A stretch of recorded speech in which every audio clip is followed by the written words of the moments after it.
Friends, आप सबका दिल से बहुत बहुत शुक्रिया इस प्यार और सपोर्ट के लिए।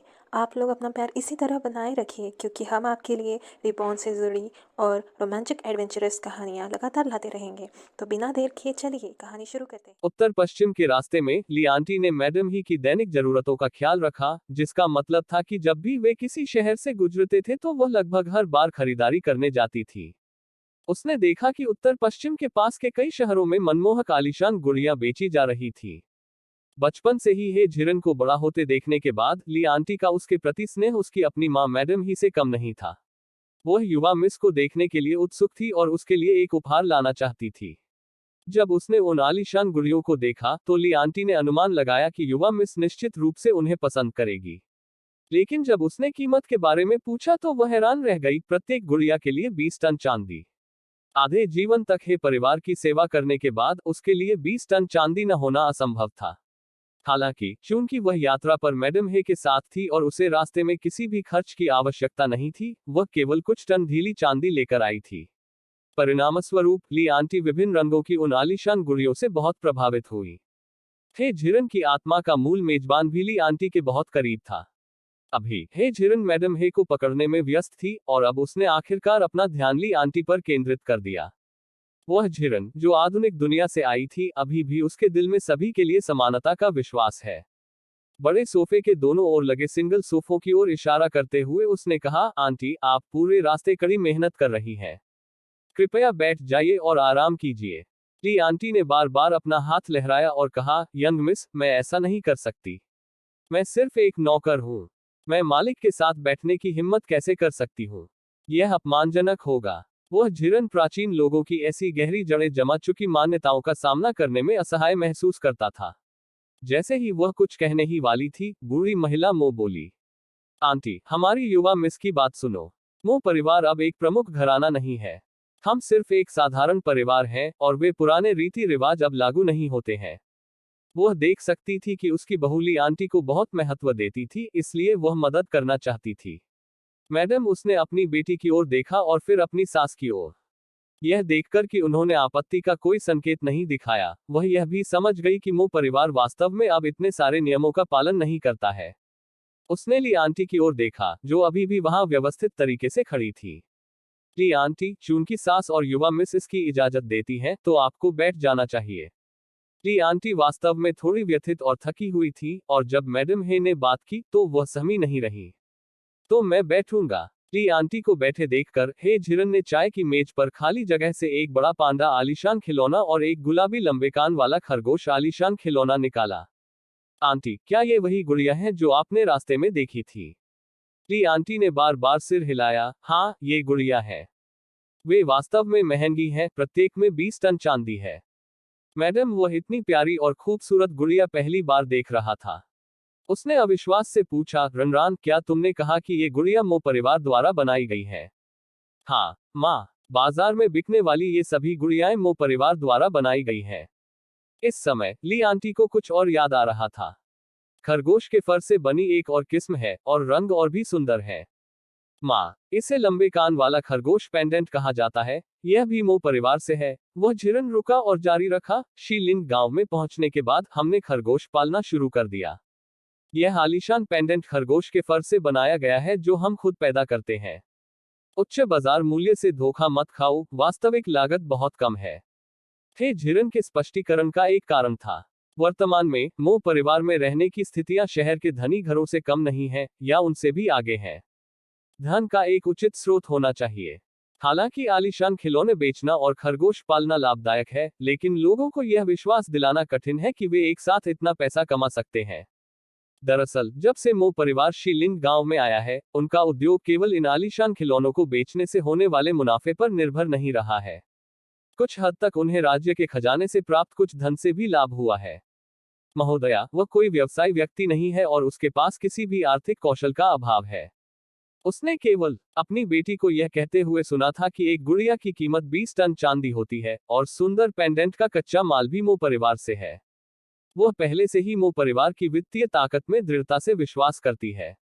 मो परिवार के पास पैसे की कमी नहीं है और मैडम, वह उन्हें आरामदायक जीवन जीते हुए देखकर खुश है। हालांकि वह अपनी बेटी को बार बार नहीं देख सकती, जब तक वह अच्छा कर रही है मैडम वह निश्चिंत हो सकती है। अब बूढ़ी महिला मो और उसके अपने दामाद को अपनी कीमती बेटी की देखभाल करते हुए देखकर मैडम ने आखिरकार अपनी आधी चिंताओं से छुटकारा पा लिया।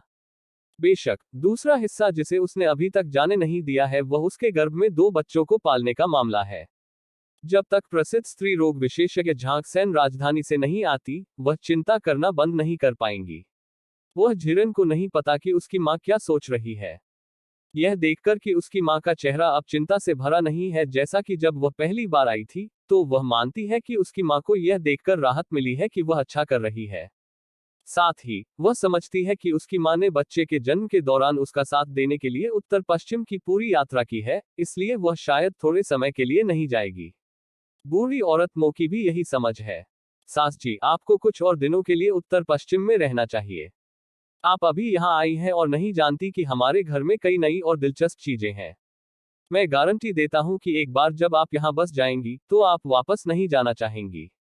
यदि ये शब्द तब कहे गए होते जब मैडम पहली बार गांव में दाखिल हुई थी, तो उन्हें कभी भी इन पर विश्वास नहीं होता।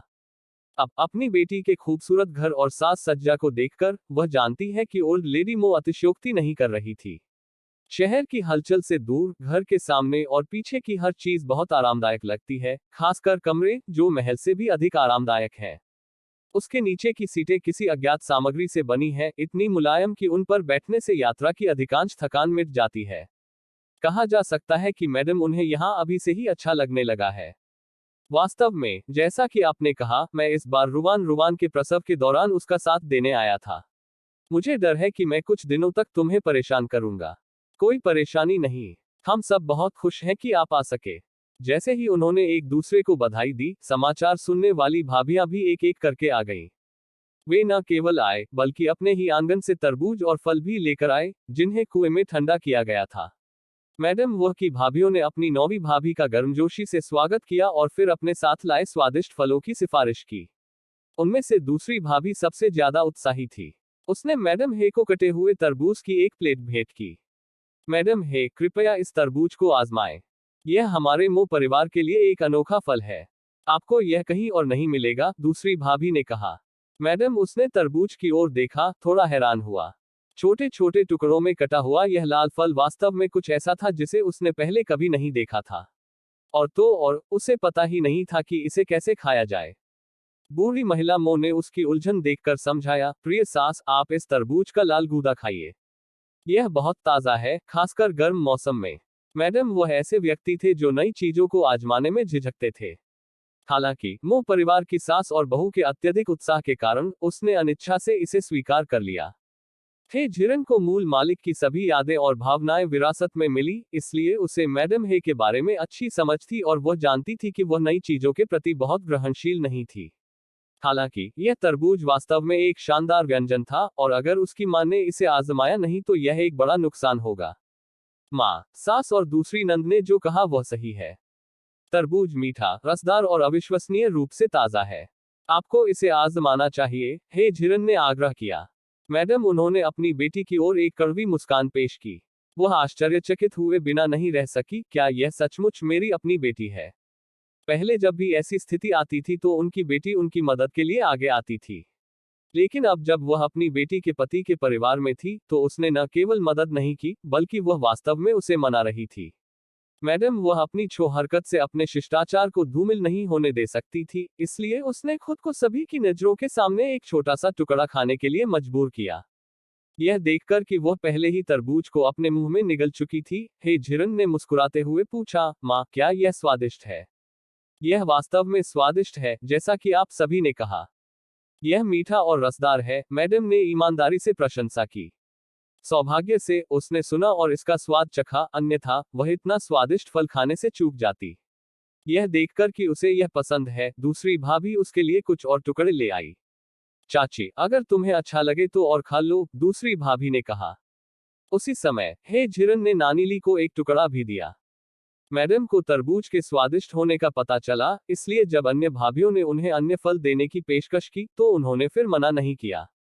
तरबूज और खरबूजे के अलावा जो मो परिवार द्वारा स्वयं उगाए गए थे, अन्य सभी फल हे झिरन द्वारा अंतरिक्ष से लाए गए थे। जब भी वह शहर में जाते थे तो मो जीवे द्वारा आंगन में सभी को वितरित किए जाते थे। भाभीियों को ये स्वादिष्ट फल बहुत प्रिय थे। यदि वे मैडम ही के साथ एक सम्मानित अतिथि के रूप में व्यवहार नहीं करते तो वे निश्चित रूप से उन्हें बाहर नहीं लाते। मैडम के रूप में उन्होंने स्वादिष्ट फलों का आनंद लिया और सभी के साथ बातचीत की। वह मदद नहीं कर सकी लेकिन उन्हें लगा कि उनकी बेटी एक अच्छा जीवन जी रही है। जब मो की माँ, जो एक लंबा सफर तय कर चुकी थी, अपनी बातचीत समाप्त कर अपनी बहुओं के साथ चली गई तो उसने मैडम हे से थोड़ी देर आराम करने के लिए कहा। सभी के चले जाने के बाद हे झिरन ने व्यक्तिगत रूप से अपनी माँ और नानी ली के लिए एक कमरे की व्यवस्था की। जब मैडम हे ने अपनी बेटी के घर में शयन कक्ष देखा तो उनकी धारणा एक बार फिर ताजा हो गई। शयन कक्ष में बैठक कक्ष की तरह ही सुंदर फर्श वाली टाइलें थीं। साज सामान साधारण दिखता था लेकिन उसमें एक सुंदर आकर्षण था। मैडम उससे तुरंत ही उस जगह से प्यार हो गया, खासकर नर्म आरामदायक बिस्तर से। इस पर सोना निश्चित रूप से बहुत आनंददायक होगा। और फिर वहां वो चीज थी जिसे वे बाथरूम कहते थे, जो मैडम हे के लिए किसी परी कथा की तरह थी। जब वह राजधानी में थी तो उसकी देखभाल के लिए नौकर थे, इसलिए हालांकि उसे शौचालय का उपयोग करने के लिए बाहर जाने की जरूरत नहीं थी, लेकिन चैम्बर पॉट की गंध से मतली हो रही थी। उनकी बेटी के घर के बाथरूम ने इस शर्मिंदगी को पूरी तरह से हल कर दिया। रस्सी को ऊपर खींचने से ही पानी अपने आप कचरा बहा देगा। यह सचमुच चमत्कारी था। इस समय मैडम हे को ऐसा महसूस हुआ जैसे लियू लाओलाओ ग्रैंड व्यू गार्डन का दौरा कर रहे हैं, हर चीज को ताजा और नया पा रहे हैं। उत्सुकता से हे झिरन से इस और उसके बारे में पूछ रहे हैं। उसने झिरन को धैर्यपूर्वक सब कुछ समझाया। नानी ली ने अपनी मालकिन और युवा मालकिन को ईर्ष्या से देखा, ईर्ष्या से कि वे इतनी अच्छी चीजों का आनंद ले सकते हैं। इस बीच उसने पहले से ही अपने लिए एक विश्राम स्थल चुन लिया था, जो कि खिड़की के नीचे एक फ्यूटन जैसा नर्म क्षेत्र था। वास्तव में वह एक टाटामी बिस्तर था जिसे हे झिरन ने विशेष रूप से हुकांत के लिए बनाया था, जिसके बीच में एक मैनुअल रूप से समायोज्य टेबल थी जहां दो लोग एक साथ बैठकर चाय पी सकते थे। ली मामी ने सोचा कि मैडम की देखभाल के लिए वहां सोना पर्याप्त और सुविधाजनक होगा। अप्रत्याशित रूप से मिस ने भी अपने लिए उसी तरह एक शयन कक्ष की व्यवस्था की थी। ली मैमी के लिए यह बस एक जबरदस्त उपकार था। हालांकि उसने यह भी देखा कि मिस के आंगन में कई कमरे थे जिनमें केवल उसका और यंग मास्टर का कब्जा था। चूंकि कमरे खाली थे इसलिए वह मौके का फायदा उठाकर उनका आनंद लेती थी। उसने झिरन ने सोचा कि कठिन यात्रा के बाद उसकी माँ और ली मामी कुछ देर आराम करेंगे। उसे आश्चर्य हुआ, ये दोनों अभी भी उत्साही लग रहे थे। चूंकि इस समय आसपास कोई नहीं था इसलिए उसने झिरन ने घर की स्थिति के बारे में पूछताछ करने का फैसला किया। माँ, क्या पिताजी और बड़े भाई ठीक हैं? जब यह बात आई, मैडम उन्हें अभी भी कुछ डर था। जियुए को राजधानी जाने और राजकुमारी युजुन से निपटने के लिए धन्यवाद, अन्यथा हमारे परिवार के पास कोई शांतिपूर्ण दिन नहीं होता। ये वास्तव में वे मुद्दे थे जिनके बारे में हे झिरन चिंतित थे। यदि इस संभावना पर विचार नहीं किया गया होता कि मो परिवार के निर्वासन का मामला उसके मायके परिवार को फंसा सकता है, तो उसने बहुत पहले ही पूछताछ के लिए एक पत्र लिख दिया होता। अब अपनी माँ को देखकर हे झिरन के पास पूछने के लिए बहुत सारे प्रश्न थे। माँ, 9वें राजकुमार की हवेली अब कैसी है? 9वें राजकुमार की हवेली शब्द सुनकर मैडम की अभिव्यक्ति कुछ गंभीर हो गई। मैं केवल यह कह सकता हूँ कि जियुए की उपस्थिति के कारण आपके पिता एक आपदा से बच गए। अपनी माँ के हाव भाव देखकर हे झिरन को पता चल गया कि मामला गंभीर है। माँ, आखिर हुआ क्या? जनरल जिन, महान शिक्षाविद और वामपंथी प्रधानमंत्री सभी पपेट्री गू से संक्रमित पाए गए हैं। आपके पिता के अनुसार यद्यपि वे लोग पपेट्री गू से संक्रमित थे, फिर भी उन्होंने न्यायालय के विरुद्ध कोई कार्य नहीं किया। उन्होंने बस अपनी स्वायत्तता खो दी और यहाँ तक कि उन्हें खाने में भी बड़ी कठिनाई होने लगी। हे झिरन के लिए यह स्थिति आश्चर्यजनक नहीं थी। उनसे बेहतर कोई नहीं समझ सकता था कि पपेट्री गू से संक्रमित लोगों में कोई आत्म जागरूकता नहीं थी और वे केवल गू कीपर द्वारा नियंत्रित होकर स्वतंत्र रूप से खा सकते थे। इन लोगों पर कठपुतली गू 9वें राजकुमार द्वारा लगाया गया था और 9वें राजकुमार को कठपुतली गू प्रदान करने वाला व्यक्ति श्री सी मेन था। दूसरे शब्दों में, कठपुतली गू की मां गू को श्री सी मेन के हाथों में होना चाहिए, या यूं कहें कि यह अब उनके स्थान पर था। जब उन्होंने अपने पिता और भाइयों को गू को दूर करने में मदद की, तो उन्हें पता चला कि वहां कई मां गू मौजूद थी, लेकिन वे इस बारे में स्पष्ट नहीं थे कि उनके द्वारा पैदा की गई संतान गू कहां चली गई। अब ऐसा लग रहा था कि उसके स्थान पर मौजूद मागू ही संभवतः राजधानी में कई महत्वपूर्ण हस्तियों को नियंत्रित कर रही थी। महान शिक्षाविद और वामपंथी प्रधानमंत्री को छोड़कर, जिन पर हे झिरन की कोई छाप नहीं थी, उन पर जनरल जिन की बहुत अच्छी छाप थी। इसके अलावा मो जीवे अक्सर उल्लेख करते थे कि जनरल जिन ईमानदार थे और उन्होंने निर्वासन के दौरान मो परिवार पर दया दिखाई थी। इसे ध्यान में रखते हुए उसके और मो जीवे के लिए यह सही था कि वे तुरंत उन मागू को न मारें। यदि वे मागू वास्तव में राजधानी में महत्वपूर्ण व्यक्तियों को नियंत्रित करने वाली थी, तो मागू को मारना अप्रत्यक्ष रूप से उन लोगों को मारने के बराबर होगा। मैडम वह अपनी बेटी के विचारों से अनभिज्ञ थी, मान रही थी कि वह अपनी ही बातों से डर गई है। ट्रेनरान, आपके पिता ने कहा कि सम्राट ने पहले से ही उन विशेषज्ञों की तलाश के लिए लोगों को भेजा है जो अभिशाप का इलाज कर सकते हैं। हालांकि राजधानी में फिलहाल कोई नहीं है जो उनकी मदद कर सके, शाही चिकित्सकों को समाधान खोजने के लिए भेजा गया है। उनका जीवन अस्थायी रूप से सुरक्षित है, मैडम, उन्होंने कहा। जैसे ही वह बोली, मैडम हे ने अपने हाथ जोड़ लिए और कहा, अमिताभ बुद्ध, भगवान का शुक्र है, यह सौभाग्य की बात है कि जीवे राजधानी में आए। इस तरह तुम्हारे पिता नुकसान से बच गए। अब इस पर विचार करते हुए, मैडम को अभी भी एक डर महसूस हो रहा है। उसने हे युवानमिंग से सुना था कि श्राप से पीड़ित लोग निर्जीव शरीर के समान बिस्तर पर पड़े रहते हैं। झिरन ने अपनी मां की चिंता देखी और उसका हाथ पकड़कर कहा, मां, जब तक पिताजी सुरक्षित हैं, आप निश्चिंत रह सकती है। हालांकि शाही दरबार के मामलों का उससे कोई लेना देना नहीं था, फिर भी वह झिरन विशिष्ट स्थिति को समझने के लिए उत्सुक था। मां, चूंकि सम्राट ने पहले ही लोगों को ऐसे विशेषज्ञों की तलाश में भेज दिया है जो शाप तोड़ सकते हैं, तो क्या इसका मतलब यह है कि नौवें राजकुमार का पर्दाफाश हो गया है? अपनी बेटी की रुचि देखकर मैडम ने उसे वह सब बताया जो वह जानती थी। उस दिन जीव ये ने आपके पिता को बचाया, उसके बाद आपके पिता इस मामले को उजागर करने के लिए तुरंत अदालत नहीं गए, बल्कि पहले आपके बड़े भाई के साथ इस पर चर्चा करने के लिए घर लौट आए। इस बात से वह झिरन इनकार नहीं कर सका। मूल मालिक की याद में उसका यह बड़ा भाई बेहद प्रतिभाशाली था और हे युवानमिन की तुलना में स्थितियों का विश्लेषण करने में और भी अधिक व्यवहारिक था।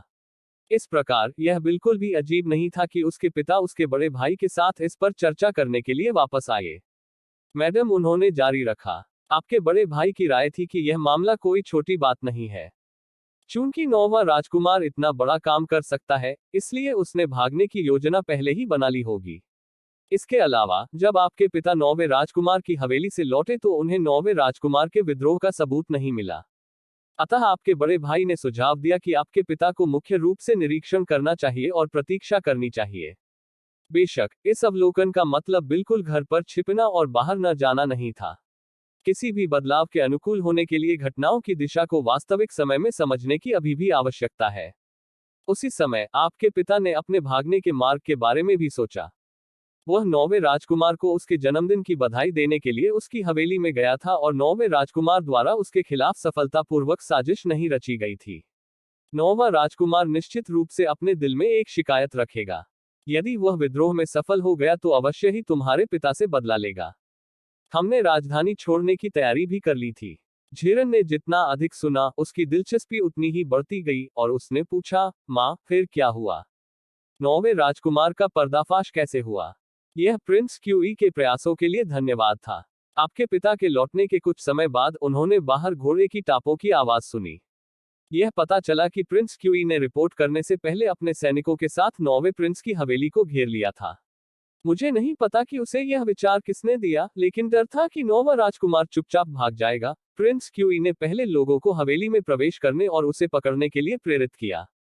ऐसा कहा जाता है कि जब प्रिंस क्यूई ने नौवें प्रिंस की हवेली में प्रवेश किया, तो जनरल जिन, इनर कोर्ट के इंपीरियल ट्यूटर और वामपंथी प्रधानमंत्री पहले ही होश खो चुके थे और किसी के कार्यों के प्रति अनुत्तरदायी होकर कुर्सियों पर निश्चल बैठे थे। जैसा कि आपके पिता ने कहा, जियुए ने मिस्टर फी को इस बारे में बताया, इसलिए प्रिंस क्यूई को भी पता चला कि ये लोग शापित थे और वे नौवें राजकुमार के विद्रोह के महत्वपूर्ण सबूत बन गए। सबूत के साथ, प्रिंस क्यूई तुरंत इस मामले की रिपोर्ट सम्राट को देने के लिए अदालत गए। एक शाही आदेश के साथ नौवें राजकुमार की हवेली के अंदर के सभी लोगों को गिरफ्तार कर लिया गया और सम्राट ने प्रिंस क्यूई को इस मामले को संभालने का पूरा अधिकार दिया। प्रिंस क्यूई योगदान देने का ऐसा अवसर कैसे चूक सकते थे? इसके अलावा, नौवें राजकुमार ने जो किया उससे उसके लिए बहुत बड़ा खतरा पैदा हो गया, इसलिए वह इस मामले में शामिल लोगों को आसानी से माफ नहीं कर सका। बाद में गंभीर यातना के माध्यम से यह पता चला कि नौवा राजकुमार कई वर्षों से अपना समय बर्बाद कर रहा था, बस कार्रवाई करने के लिए सही अवसर की प्रतीक्षा कर रहा था। किसने सोचा होगा कि जीवीए के समय पर हस्तक्षेप से यह मामला अप्रत्याशित रूप से हल हो गया। इस बिंदु पर मैडम वह अपने दामाद की उत्कृष्टता के प्रति और भी अधिक आश्वस्त हो गई। यदि यह उनकी उपस्थिति के लिए नहीं होता तो न केवल दाशुन राजवंश को सत्ता परिवर्तन का खतरा होता, बल्कि उनका परिवार भी संभवतः विनाश से नहीं बच पाता।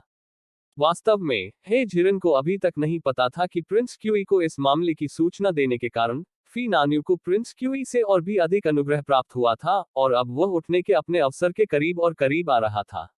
उसने पूछना जारी रखा, सम्राट शुनवू ने नौवे राजकुमार के साथ कैसा व्यवहार किया? सच्चाई सामने आने के बाद सम्राट ने तुरंत पूरे नौवे राजकुमार की हवेली को नष्ट करने का आदेश जारी किया। जहां तक नौवे राजकुमार के कबीले को बख्शने की बात है, तो यह कोई विकल्प नहीं था, क्योंकि सम्राट शुनवू भी नौवे राजकुमार के कबीले का हिस्सा था। नौवे राजकुमार के विद्रोह पर चर्चा करने के बाद मां और बेटी ने कुछ अन्य मुद्दों पर बातचीत की। यह देखकर कि उसकी मां थकी हुई लग रही थी, यह जानते हुए कि यह यात्रा की थकान और आराम की कमी के कारण था, हे झिरन ने उसे थोड़ी देर के लिए आराम करने दिया और मो जियुए को खोजने चली गई ताकि वह उसे बता सके कि उसने अपनी मां से क्या सीखा है।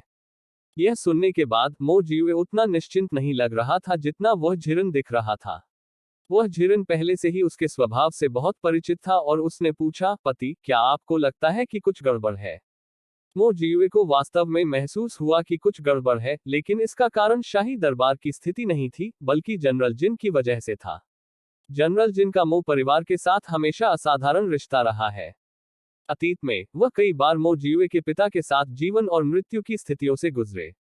यदि जनरल जिन के श्राप के बारे में उनके पिता को पता होता, तो संभवतः वह चुपचाप खड़े नहीं रहते और कुछ नहीं करते। मुझे जनरल जिन की चिंता है। वह मेरे पिता का अच्छा भाई है। यह मामला हाल ही में हे झिरान के साथ भी हुआ था। वह मोकुन के साथ जनरल जिन की दोस्ती के बारे में नहीं जानती थी, लेकिन वह जानती थी कि उनके निर्वासन के दौरान जनरल जिन ने न केवल उनकी बहुत मदद की थी, बल्कि उन्हें अच्छी खासी रकम भी दी थी। वह झिरन भी एक आभारी व्यक्ति था। केवल इसी कारण से वह नहीं चाहती थी कि जनरल जिन को कुछ हो। पतिदेव, आप स्वयं राजधानी क्यों नहीं चले जाते? हे झिरन की बातें सुनकर मो जियुए ने सहजता से उसके बड़े पेट की ओर देखा। यह काम नहीं करेगा। आप 1 महीने से कुछ अधिक समय में बच्चे को जन्म देने वाली हैं। मैं इस समय नहीं जा सकता। हालांकि उसकी पत्नी की नियत तारीख आने में अभी भी 1 महीने से अधिक का समय था। अगर वह तेज घोड़े पर सवार होकर राजधानी शहर जाता, तो वह निश्चित रूप से 1 महीने के भीतर वापस आ सकता था। हालांकि उनकी पत्नी के गर्भ में जुड़वा बच्चे थे, और जब वह सिजेरियन सेक्शन के बारे में सीख रहे थे, तो किताबों में उल्लेख किया गया था कि जुड़वा बच्चों का समय से पहले जन्म होने का खतरा होता है। यदि उसकी पत्नी को जल्दी प्रसव पीड़ा शुरू हो गई और वह उसके पास नहीं था, और कोई दुर्घटना घट गई, तो वह जीवन भर खुद को माफ नहीं कर पाएगा। वह झिरन को भी अपनी स्थिति का एहसास था। मो जियुए को अभी जाने की अनुमति देना वास्तव में बुद्धिमानी नहीं होगी। हालांकि सर्जरी के लिए आधुनिक चिकित्सा तकनीकों का उपयोग करने के अलावा अभिशाप को दूर करने का केवल एक और तरीका था। वह था बच्चे के अभिशाप को आकर्षित करने के लिए मां के अभिशाप का उपयोग करना। निस्संदेह इसके लिए ऑपरेशन करने के लिए किसी कुशल व्यक्ति की भी आवश्यकता थी। सामान्य लोग ऐसा नहीं कर सकते। जब जोड़े ने इस निजी मामले पर चर्चा की, तो उन्होंने आदतन अंतरिक्ष में ऐसा किया। हुआ यूं कि इस वक्त पिल्ला खुले इलाके में लिटिल व्हाइट के साथ खेल रहा था और अटखेलियां कर रहा था। पति, क्या आप लिटिल व्हाइट को फेई नान्यू को एक संदेश देने के लिए राजधानी शहर जाने दे सकते हैं, जिसमें उनसे जनरल जिन की स्थिति पर नजर रखने में मदद करने के लिए कहा जाएगा? मो जियुए को अपनी पत्नी का मतलब समझने में थोड़ी कठिनाई हुई। लिटिल व्हाइट को संदेश देने में कोई समस्या नहीं है, लेकिन यह जनरल जिन के अभिशाप को दूर करने में बिल्कुल भी मदद नहीं करेगा। मो जियुए की अनजान अभिव्यक्ति को देखकर वह झिरन मुस्कुराए बिना नहीं रह सका। लिटिल व्हाइट को राजधानी जाने दे, और संदेश में यह स्पष्ट कर दे कि यदि जनरल जिन अभी भी जीवित हैं, तो लिटिल व्हाइट को अस्थायी रूप से राजधानी में रहना चाहिए जब तक कि सम्राट शुनवू किसी ऐसे व्यक्ति को नहीं बुलाते जो शाप हटा सके। वह चाहती थी कि लिटिल व्हाइट अपने पिता और भाइयों के बजाय फी नान्यू को संदेश दे। इसका कारण भी कुछ खास था। वह युवाना में कई वर्षों तक एक अधिकारी रहा था और उसने अदालत में इन साजिशों में कभी भाग नहीं लिया था। इस प्रकार जब पूरे मो परिवार को जब्त कर लिया गया और निर्वासित कर दिया गया, तो मो परिवार के ससुराल वालों के रूप में हे युवानम इनको फंसाया नहीं गया था। यदि संदेश उसके पिता को भेजा गया था, तो उन्हें इन मामलों में भाग लेने के लिए मजबूर किया जाएगा और सम्राट शुनवु को दक्षिणी क्षेत्र के लोगों के साथ मिलीभगत का संदेह भी हो सकता है। आखिरकार जब उन लोगों से श्राप दूर करने का समय आया, तो मो जियुए ने लिटिल व्हाइट को मां का श्राप देने के लिए भेजा। यदि हे युवानमिंग ने अपने हाथों में 3 शापित कीड़े पकड़ रखे थे, भले ही वह पीली नदी में कूद गया हो, अगर इससे सम्राट शुनवु का संदेह पैदा हो गया तो वह इस अन्याय को दूर नहीं कर सकता था। लेकिन फेई नान्यू अलग थे। वह नान क्यूई से प्रतीत होता था और अब राजधानी में सम्राट शुनवु से अलग उसे पहले से ही सार्वजनिक रूप से अगले सम्राट के रूप में मान्यता दी गई थी। वह लोगों को नुकसान पहुंचाने के लिए कीड़ों का उपयोग करने जैसा कुछ नहीं करेगा। इसलिए भले ही उसने कीड़े निकाल दिए हों, लेकिन दूसरों को उस पर संदेह नहीं होगा। इसके अलावा फी नान्यू को वर्तमान में भरोसेमंद माना जाता था, इसलिए इस मामले को उसे सौंपना नान क्यूई को सीधे कार्य करने देने के बराबर था। इस तरह मो जियुए अंततः समझ गए।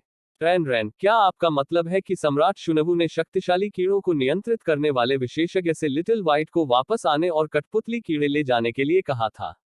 हाँ, मेरा यही मतलब है। फिलहाल केवल यही तरीका काम कर सकता है। उनका यह भी दृढ़ विश्वास था कि इस युग में भले ही कीड़ों को वश में करने वाले की कुशलताएं ऊंची हों, मात्र कीट के बिना वे संभवतः कीड़ों को सफलतापूर्वक वश में नहीं कर सकते। अच्छा, मैं अब फी नान्यू को लिखूंगा और लिटिल व्हाइट को तुरंत रवाना करूंगा। मो जियुए ने डेस्क पर जाते हुए कहा और लिखना शुरू कर दिया। अंत में वह फी नान्यू को यह याद दिलाना नहीं भूला कि जब वह उसके साथ था तो लिटिल व्हाइट के साथ अच्छे भोजन और पे का अच्छा व्यवहार करें। पत्र लिखने के बाद मो जियुए ने लिटिल व्हाइट को बुलाया और पत्र को उसके पैर से बांध दिया। जब से लिटिल व्हाइट ने मो जियुए को अपना स्वामी माना, मानव और पक्षी ने एक गहरा बंधन स्थापित किया, खासकर मो मेंग और उसके पिता को बचाने की यात्रा पर जब लिटिल व्हाइट उनसे लगभग अविभाज्य था। मो जियुए ने अनिच्छा से लिटिल व्हाइट के मुलायम पंखों को सहलाया। लिटिल व्हाइट, इस बार मुझे डर है कि राजधानी में पत्र पहुंचाना तुम्हारे लिए कठिन होगा। अपने मालिक द्वारा कार्य सौंपे जाने के बाद लिटिल व्हाइट ने ऊंची उड़ान भरी, बार बार मो जियुए के सिर के ऊपर चक्कर लगाते हुए, स्पष्ट रूप से जाने के लिए अनिच्छुक था। अनिच्छुक, लेकिन कोई विकल्प नहीं होने के कारण लोगों को बचाना प्राथमिकता थी। वह झिरन मो जियुए और लिटिल व्हाइट को एक साथ अंतरिक्ष से बाहर लाया, उसे कुछ खाना खिलाया और अंत में उसे जाने दिया। लिटिल व्हाइट की उड़ान की गति बेहद तेज थी, जिससे उत्तर पश्चिम से राजधानी तक पहुंचने में केवल 2 दिन लगे। उम्मीद है कि सब कुछ अच्छी दिशा में विकसित होगा, बूढ़े जिन का जीवन जारी रहेगा, और सम्राट शुनवु को जल्दी से एक कीट वश में करने वाला मिल जाएगा। महोदया, वह वास्तव में सड़क पर थोड़ा थका हुआ था और मूल रूप से उसने अपनी बेटी की बात सुनने और कमरे में आराम करने की योजना बनाई थी। हालांकि वह नहीं जानती थी कि ऐसा इसलिए था क्योंकि उसने अपनी बेटी को बहुत उत्साहित देखा था या उसके मन में बहुत कुछ था, लेकिन वह करवटें बदलती रहती थी और सो नहीं पाती थी। उसे नींद नहीं आ रही थी, वह केवल उठ ही सकती थी। जब उसे हे झिरन मिला तो युवा जोड़े ने लिटिल व्हाइट को विदा कर दिया था। अपनी माँ को देखकर हे झिरन जाहिर तौर पर थोड़ा आश्चर्यचकित दिखी। माँ, तुम थोड़ी देर और क्यों नहीं सोती? माँ को नींद नहीं आ रही थी, इसलिए वह बाहर आकर देखना चाहती थी। हे झिरन ने मूल रूप से आज अपनी माँ को अच्छे से आराम करने देने और कल उसे आसपास के वातावरण से परिचित कराने के लिए ले जाने की योजना बनाई थी। चूंकि उसकी माँ को नींद नहीं आ रही थी और रात के खाने में अभी कुछ समय था, वह झिरन उसे पास में टहलने के लिए ले गया। मो जियुए को पता था कि वे माँ और बेटी हैं और उन्होंने लगभग 1 साल से एक दूसरे को नहीं देखा है, इसलिए उनके पास साझा करने के लिए कई निजी बातचीत थी। उन्होंने उनका पालन नहीं किया। अपनी सास के अपने क्षेत्र में मौजूद होने के कारण उसे हे झिरन की सुरक्षा की भी चिंता नहीं होगी। मैडम हे झिरान के पीछे आंगन से बाहर आई और तभी उसने देखा कि उनके आंगन के बगल में उसके जैसे कई अन्य लोग भी थे, जिनकी गिनती कम से कम 10 से अधिक थी। न केवल उन घरों की संरचना एक जैसी थी, बल्कि इससे भी महत्वपूर्ण बात यह थी कि सभी खिड़कियां कांच से जड़ी हुई थी। इस समय मैडम को लगा कि महारानी डोवेगर मूर्ख थी। वह कांच के 2 छोटे टुकड़ों को खजाने की तरह संजोती थी, हर दिन उनकी रखवाली के लिए नौकरानियों को भेजती थी, डर था कि कोई अनजाने में उन्हें तोड़ देगा। फिर भी महारानी डाउजर की चाहत वाले खजाने उनकी बेटी के घर में सर्वव्यापी थे। इस ग्लास की उत्पत्ति जांच का सामना नहीं कर सकी, इसलिए हे झिरन नहीं चाहती थी कि उसकी माँ इस पर ज्यादा ध्यान दे। माँ, मैं तुम्हें प्रजनन फार्म दिखाने ले चलता हूँ। मो परिवार के आंगन के अलावा मैडम हे पहाड़ी पर लगे फलों के पेड़ों से भी आकर्षित थी, इसलिए वह तुरंत हे झिरन के पीछे प्रजनन फार्म तक नहीं गई। जब वह राजधानी में थी तो हे युवानमिंग उसे सैर के लिए भी ले जाता था। राजधानी में पहाड़ों पर पेड़ ऊंचे और बड़े थे, यहाँ से बिल्कुल अलग। रैन रैन, क्या इस पर्वत पर मौजूद सभी पेड़ उत्तर पश्चिम चीन की विशेषता है? माँ, वास्तव में यह पहाड़ी भी मो परिवार की संपत्ति है। जब मैं और मेरे पति पश्चिमी व्यापारियों से मिले तो उनके मालवाहक जहाज यहाँ नहीं पाए जाने वाले कई फलों के पेड़ों के पौधे लेकर आए, इसलिए हमने उन सभी को खरीदा और पहाड़ी पर लगाया। यदि आप रुचि रखते हैं, माँ, मैं आपको देखने के लिए ले जा सकता हूँ। सौभाग्य से, मैडम वह छोटी उम्र से ही एक धनी शहरी परिवार में पले बड़े थे और उन्हें रोपण करना बिल्कुल भी समझ में नहीं आता था। अन्यथा वह निश्चित रूप से इस बारे में बात करती रहती कि उसकी बेटी और दामाद को कैसे जीना नहीं आता, कि विदेशी फलों के पेड़ चाहे कितने भी अच्छे क्यों न हो, उन्हें कहीं भी सफलतापूर्वक नहीं लगाया जा सकता है, और वे उन्हें खरीदकर सिर्फ चांदी बर्बाद कर रहे हैं। अज्ञानी होने के कारण ही उसने यह सब नहीं सोचा। मैडम, उसने अपनी बेटी के बड़े पेट की ओर देखा। चलो बस पहाड़ की तलहटी में चलते हैं। तुम्हारा शरीर असुविधाजनक है, ऊंचे मत जाओ। वह झिरन सहमत हो गया और अपनी मां को फलों के पेड़ दिखाने ले गया।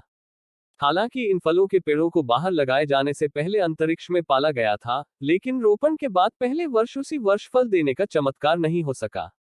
इसलिए अलग अलग दिखावे के अलावा माँ और बेटी ने लगभग सभी फलों के पेड़ देखे जिनमें केवल हरी पत्तियां थीं।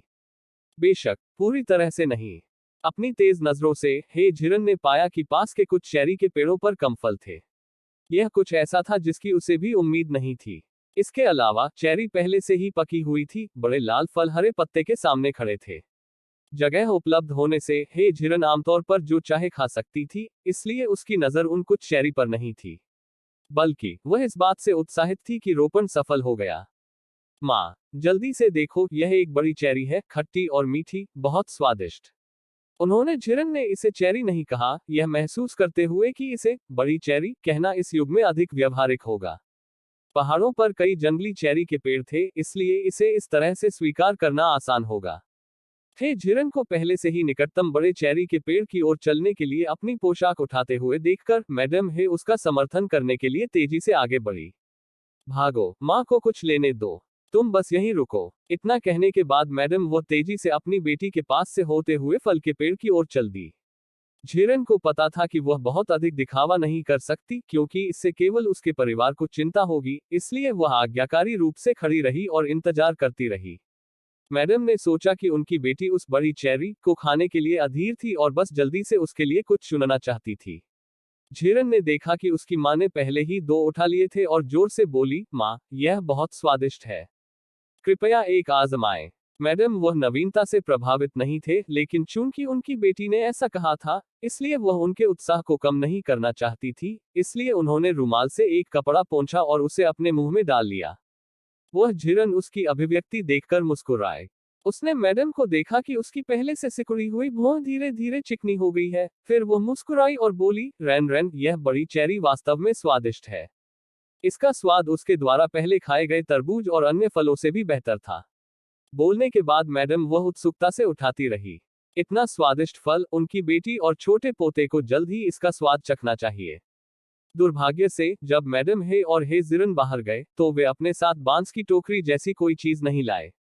चेरी बहुत बड़ी थी और जब मैडम ने कुछ चेरी तोड़ी तो उसके हाथ इतने भरे हुए थे कि वह और नहीं पकड़ सकती थी।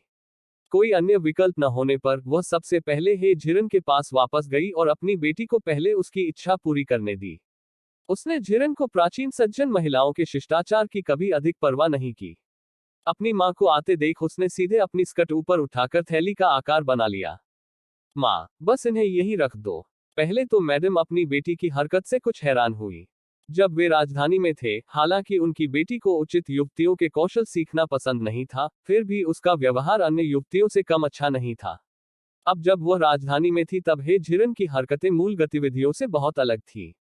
मैडम वह एक पल के लिए आश्चर्यचकित हो गईं, लेकिन तुरंत ही उन्हें अपनी बेटी के व्यवहार के लिए एक बहाना मिल गया। उसकी बेटी को सड़क पर बहुत अधिक कठिनाइयों का सामना करना पड़ा होगा और अब वह ग्रामीण इलाकों में रह रही थी, इसलिए शिष्टाचार के जो नियम उसने सीखे थे वे पूरी तरह से बेकार थे। विशेषकर निर्वासन यात्रा पर, जब संभवतः वे भरपेट खाना भी नहीं खा पाते थे। वह किसके लिए प्रस्तुतियां दे रही थी? यह सोचते सोचते मैडम के दिल में अचानक दर्द महसूस हुआ। इस प्रकार हे झिरन को उसके शिष्टाचार का ध्यान रखने की याद दिलाने का उसका जरा भी इरादा नहीं था। इसके बजाय उसने अपनी इच्छानुसार चेरी को अपनी बेटी की उठी हुई स्कर्ट में रख दिया। इतना ही नहीं, बल्कि जब मैडम हे चेरी चुनना जारी रखने के लिए पीछे मुड़ी, तो उन्होंने वास्तव में हे झिरन की शैली की नकल की और अपनी स्कर्ट को थैली के रूप में इस्तेमाल किया, जब तक कि उन्होंने वापस जाने से पहले काफी भारी बोझ नहीं उठा लिया। ट्रिनरान, क्या तुम्हें सचमुच ये खाना पसंद है? देखो तुम्हारी माँ ने कितने चुने। चूंकि उसकी बूढ़ी औरत बहुत सहज व्यवहार कर रही थी, हे झिरन को उसे प्रोत्साहित करना पड़ा। धन्यवाद माँ, मुझे वे पसंद है। अपनी बेटी को ये कहते देख मैडम बेहद खुश हुई। लगभग 1 साल के बाद आखिरकार वह अपनी बेटी के लिए फिर से कुछ कर सकी। हालांकि यह महज एक मदद का हाथ था, एक माँ के लिए यह अभी भी आनंददायक था। इतनी सारी चेरी चुनने के बाद माँ और बेटी के लिए आगे जाना असुविधाजनक था, इसलिए वे एक साथ घर वापस आ गई। मैडम हे के कपड़ों में बंधी चेरीज को नजरअंदाज न करें, हे झिरन ने अनुमान लगाया कि कम से कम 7 या 8 बिल्लियां थीं। हालांकि प्रत्येक पेड़ पर बड़ी चेरी की पैदावार अधिक नहीं थी, फिर भी कई फलों के पेड़ थे। महोदया, उसने केवल आसपास के कुछ पेड़ ही तोड़े थे और इतने पेड़ उसे पहले ही मिल गए थे। हे झिरन ने अनुमान लगाया कि यदि प्रत्येक पेड़ से सभी चेरी तोड़ ली जाएं, तब भी कई सौ बिल्लियां होंगी। फिलहाल उसका इन सैकड़ों कैटीज चेरी को बेचने का इरादा नहीं था। सबसे पहले मो परिवार में कई लोग थे, साथ ही कई पूर्व अधीनस्थ भी उनके साथ शामिल होने आए थे, साथ ही मेंग हुआइनिंग और तांग मिंगरुई और अन्य दोस्त भी थे। हर किसी के लिए अच्छा होगा कि वे पहले इन्हें नए सिरे से आजमाएं। यदि वे पैसा कमाना चाहते हैं, अगले साल की भरपूर फसल की प्रतीक्षा कर रहे हैं, तो वे निश्चित रूप से भाग्य कमाएंगे। फिलहाल कोई जल्दी नहीं थी, लेकिन वह और उसकी माँ बाकी चेरी तोड़ने वाली नहीं थी। घर लौटने पर हे झिरन ने तुरंत यूएर को लोगों को चेरी लेने के लिए बुलाने का आदेश दिया। उसने पहले कुछ चखा था और पाया कि वे पूरी तरह से पके हुए थे और चरम स्वाद पर थे। मो परिवार के पास वर्तमान में जनशक्ति की कमी नहीं थी। 1 घंटे से भी कम समय में यूएर बड़ी चेरी से भरी कई टोकरियां लेकर लोगों के एक समूह का नेतृत्व करते हुए वापस आया। उसने झिरन ने भोजन की ताजगी का फायदा उठाकर उसे वितरित किया। प्रत्येक मो परिवार की बड़ी शाखा के लिए उसने 10 बिल्लियां आवंटित की। लियांग हाओ और कई अन्य लोग वर्तमान में बिना परिवार वाले एकल पुरुष होने की स्थिति में थे, इसलिए उन्होंने प्रत्येक व्यक्ति को 5 बिल्लियां दी। वैसे भी उन्हें बड़ी भूख थी और शायद वे एक ही दिन में यह सब खा सकेंगे। हालांकि मो परिवार खुले तौर पर शाखाओं में विभाजित नहीं हुआ था, अब हर कोई अपने अलग छोटे परिवारों में रह रहा था। स्वाभाविक रूप से ऐसे स्वादिष्ट फल को प्रत्येक परिवार में वितरित किया जाना था। वहां 5वें बड़े भाई और अन्य लोग भी थे जो पहाड़ों में बारूद अनुसंधान पर काम कर रहे थे। उन्होंने झिरन ने मो जियुए को एक टोकरी भी दिलवाई। तांग मिंगरुई और मेंग हुआइनिंग के समूहों के लिए ताजी चेरी का नमूना लेने के लिए लियांग हाओ प्रत्येक को 10 से अधिक कैटीज देने के लिए जिम्मेदार था। इसके अलावा नान रुई, हुकांग, फैंग परिवार और जी परिवार को शेयर आवंटित किए गए थे। यहाँ तक कई मो परिवार आसपास के गांव के परिवारों को भी कुछ प्राप्त हुआ, जिसे हे झिरन ने यूएर के माध्यम से भेजा। अपनी बेटी की उदारता देखकर मैडम हे ने तुरंत अधिकांश चेरी वितरित कर दी। अचानक उसका दिल थोड़ा टूट गया। वह पहले भी महल के भोजों में शामिल हुई थी और जानती थी कि इन चेरी की स्वादिष्टता के कारण वे महल में भी शीर्ष स्तर की होंगी। फिर भी उनकी अनमोल बेटी ने कुछ ही शब्दों में लगभग सब कुछ दे दिया। झिरन इस बात से अनजान थी कि उसकी माँ उसके बड़े दान से व्यथित थी। वह वहां बैठकर चेरी खा रही थी और सबके साथ खुशी से बातें कर रही थी। अचानक पहाड़ी दिशा से धीमी आवाजों की एक श्रृंखला आई। वह झिरन तुरंत खड़ा हुआ और घर के बाहर की ओर चल दिया। वह इस आवाज से बहुत परिचित थी, यह एक विस्फोट की आवाज थी। बड़े भाई नीचे आए बिना कई दिनों तक पहाड़ पर बारूद पर शोध करते रहे। मो जियुए घरेलू मामलों में व्यस्त थे और प्रगति की जांच करने के लिए पहाड़ पर भी नहीं गए थे। इसलिए फिलहाल वह स्पष्ट नहीं थी कि बारूद अनुसंधान कैसे चल रहा था। हालांकि इस ध्वनि के आधार पर हे झिरन यह निर्धारित कर सकता था कि बारूद को सफलतापूर्वक विकसित किया जाना चाहिए था। यह सिर्फ इतना था कि बड़े भाइयों ने अभी तक उचित माप को पूरी तरह से समझ नहीं लिया था, जिसके परिणामस्वरूप विस्फोट हुआ। इससे भी अधिक महत्वपूर्ण बात यह थी कि बारूद में अत्यंत प्रबल विनाशकारी शक्ति होती थी। वह नहीं जानती थी कि बड़े भाई घायल हुए हैं या नहीं। आवाज छोटी नहीं थी। हालांकि मैडम को ध्वनि की उत्पत्ति का पता नहीं था, लेकिन इसने उन्हें भयभीत होने से नहीं रोका। उसने सोचा कि वह झिरन अचानक खड़ा हो गया है क्योंकि वह भी डर गई थी। अपनी तेज होती दिल की धड़कन की परवाह न करते हुए वह जल्दी से अपनी बेटी को सांत्वना देने के लिए ऊपर चली गई। मैडम, उन्होंने धीरे से हेजरान के कंधे को थपथपाया। रनरान, डरो मत, माँ यहाँ है। निस्संदेह वह झिरन डरी नहीं थी, वह चिंतित थी।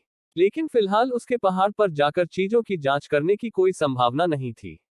सौभाग्य से मो जीवे ने अभी अभी चेरी की एक टोकरी पहुंचाई थी, इसलिए उसने विस्फोट सुना होगा और जांच करने के लिए शीर्ष गति से आगे बढ़ा होगा। निश्चित रूप से मो जीवे अभी पहाड़ के आधे रास्ते पर ही चला था जब उसने जोर जोर से धमाके की आवाज सुनी। वह हे झिरन के समान संभावनाओं पर विचार करता था और मुख्य रूप से बड़े भाइयों की सुरक्षा के बारे में चिंतित था। उन्होंने व्यक्तिगत रूप से अपनी पत्नी के हथगोले की ताकत का अनुभव किया था। हालांकि यह विस्फोटक ग्रेनेड जितना शक्तिशाली नहीं था, फिर भी इसे कम नहीं आंका जाना चाहिए। जितना अधिक मो जीवे ने इसके बारे में सोचा, वह उतना ही अधिक भयभीत हो गया। उन्होंने अपने हल्केपन कौशल की गति को अधिकतम तक पहुंचाया। लगभग 1 घंटे के बाद वह पहाड़ी गुफा के प्रवेश द्वार पर दिखाई दिए जहां पांचवें बड़े भाई और अन्य लोग बारूद पर शोध कर रहे थे। उसके सामने का दृश्य देखकर वह अवाक रह गया। बारूद अनुसंधान गुफा का प्रवेश द्वार अस्त व्यस्त था, और इतना ही नहीं, जमीन भी झुलसकर काली हो गई थी, जिसके चारों ओर विभिन्न आकार के अनगिनत गड्ढे थे। मो जीवे ने चारों ओर देखने के इरादे से अपने हाथ में बांस की टोकरी नीचे रख दी, तभी उसने पीछे से किसी को चिल्लाते हुए सुना, 9वें छोटे भाई, जल्दी करो और 5वें बड़े भाई को ऊपर खींचो। आवाज न केवल कमजोर लग रही थी, बल्कि कुछ हद तक दयनीय भी थी। मो जीवे ने पीछे मुड़कर देखा कि एक व्यक्ति उसके पीछे एक गहरे गड्ढे से रेंगकर बाहर आ रहा है। 5वें बड़े भाई के बाल अस्त व्यस्त थे, जो पूरी तरह से फटे हुए लग रहे थे। जब वह बोलता था तो उसके मुंह में मोती जैसे सफेद दांत चमकने के अलावा उसका चेहरा मूल रूप से पूरी तरह से काला था। इतना ही नहीं, बल्कि 5वें बड़े भाई के कपड़े भी फटे हुए हो गए थे, जिसकी तुलना बड़े बड़े भाई और दूसरे बड़े भाई की स्थिति से की जा सकती है जब वे छठी पहाड़ी पर थे। मो जीवे को अभी भी वही अचंभे में खड़ा देखकर 5वें बड़े भाई कुछ चिंतित हो गए। 9वें छोटे भाई, जल्दी करो और मुझे ऊपर खींचो। मो जीवे तेजी से भागा और 5वें बड़े भाई को पकड़ने के लिए आगे बढ़ा और उसे ऊपर खींच लिया। जब 5वां बड़ा भाई जमीन पर पहुंचा तो वह गिर गया और जमीन पर बैठ गया। उसके पूरे शरीर पर अंधेरा छा गया था। मो जीवे बिल्कुल भी नहीं देख पा रहा था कि उसे कहाँ चोट लगी है, इसलिए वह केवल इतना ही पूछ सका, 5वें बड़े भाई, आप कैसे हैं? 5वें बड़े भाई ने अपना सिर हिलाया और अपने पीछे गहरे गड्ढे की ओर इशारा करते हुए कहा, मैं ठीक हूँ। बड़ा भाई और दूसरा भाई अभी भी नीचे हैं, उन्हें ऊपर खींचने का कोई तरीका सोचो। मो जीवे ने गहरे गड्ढे में नजर डाली। अगर उसकी नजर अच्छी नहीं होती तो उसने 2 लोगों को वहां लेटे हुए नहीं देखा होता। मो जीवे कूद पड़े। दोनों बुजुर्गों को इस समय एक दूसरे से अलग भी नहीं पहचाना जा सकता था। न केवल वे अस्त व्यस्त और काले चेहरे वाले थे, बल्कि उनके ऊपर बहुत सारी मिट्टी भी दबी हुई थी।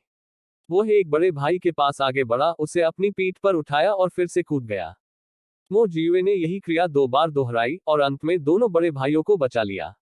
इस समय दोनों बड़े भाइयों की स्थिति बहुत अच्छी नहीं थी।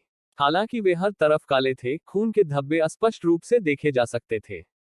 सौभाग्य से दोनों अभी भी लगातार सांस ले रहे थे।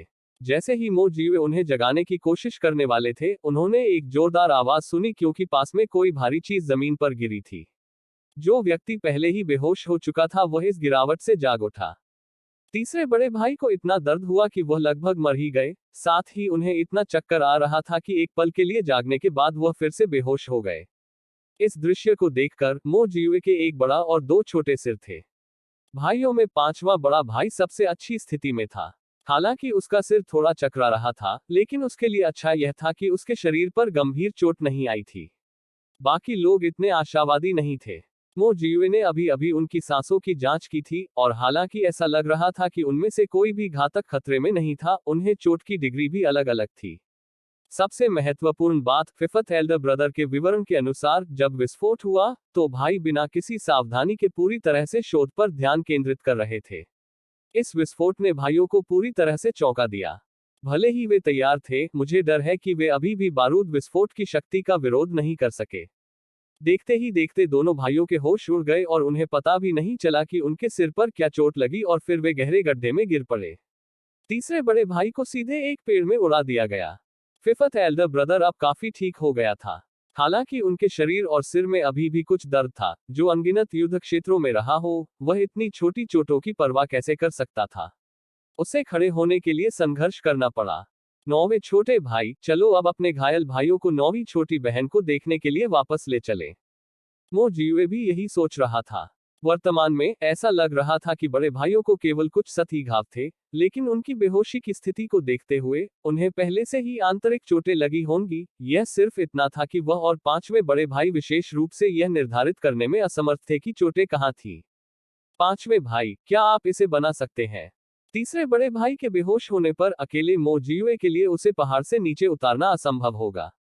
भले ही फिफ्थ एल्डर ब्रदर इसे बना सके, फिर भी उनमें से प्रत्येक अधिक से अधिक एक व्यक्ति को ले जा सकता है।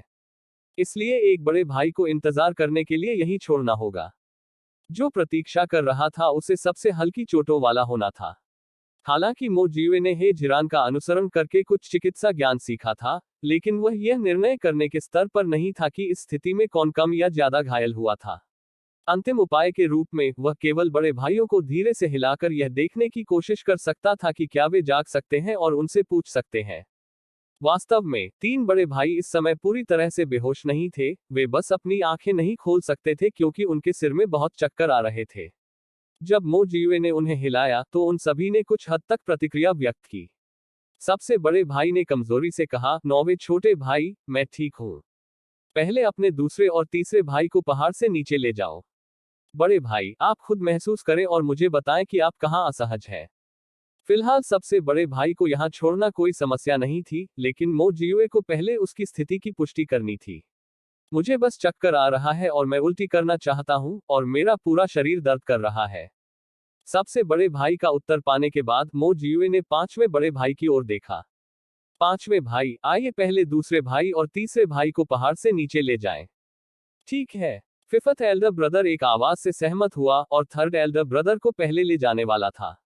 मो जियुए ने दूसरे भाई को अपनी पीठ पर बिठाया और दोनों भाई पहाड़ से नीचे जाने ही वाले थे कि उन्होंने दूर से आते कदमों की आवाज सुनी।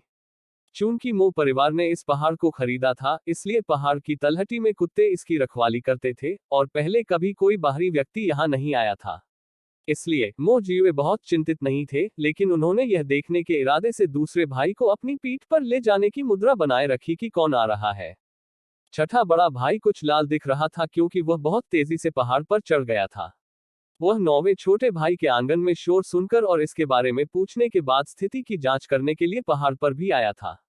वह झिरन चिंतित था कि पहाड़ पर कुछ बड़ा हुआ है और मो जियुए इसे अकेले संभाल नहीं पाएगा, इसलिए उसने उससे सहायता के लिए पहाड़ पर चढ़ने का आग्रह किया। दूसरों के लिए, क्योंकि पहाड़ पर बारूद बनाना एक बड़ा रहस्य था, वह झिरन का इरादा अधिक लोगों को बताने का नहीं था, इसलिए चिंतित होने के बावजूद उसने किसी और को सूचित करने के बारे में नहीं सोचा। जब छठा बड़ा भाई मो जियुए के पास आया तो उसके सामने गंदगी के अलावा जिस चीज ने उसका ध्यान खींचा वह था पांचवा बड़ा भाई और नौवां छोटा भाई, प्रत्येक एक लकड़ी का कोयला का टुकड़ा ले जा रहे थे। पांचवा भाई, नौवां छोटा भाई, आखिर क्या हुआ? यह देखकर कि यह उसका अपना भाई था, मो जियुए के पास ज्यादा समझाने का समय नहीं था। छठे भाई, आप ठीक समय पर हैं, जल्दी करें और सबसे बड़े भाई को ले जाएं। आइए रुवान रुवान को खोजने के लिए पहाड़ से नीचे चले। हालांकि छठे बड़े भाई को वह उत्तर नहीं मिला जो वह चाहता था। नौवे छोटे भाई की आवाज में थोड़े जरूरी स्वर से वह जानता था कि कुछ बड़ा हुआ होगा। इसके अलावा वह यह भी अच्छी तरह जानता था कि भाई पहाड़ पर क्या कर रहे हैं। उसने पहले नौवे छोटे भाई को यह कहते हुए सुना था कि ऐसे हथियार बनाने में बहुत जोखिम होता है और एक विस्फोट से उनकी जान खतरे में पड़ सकती है। छठे बड़े भाई ने एक पल के लिए भी संकोच नहीं किया, सबसे बड़े भाई को ले जाने के लिए आगे बढ़े और तेज गति से पहाड़ से नीचे मो जियुए और अन्य लोगों का पीछा किया।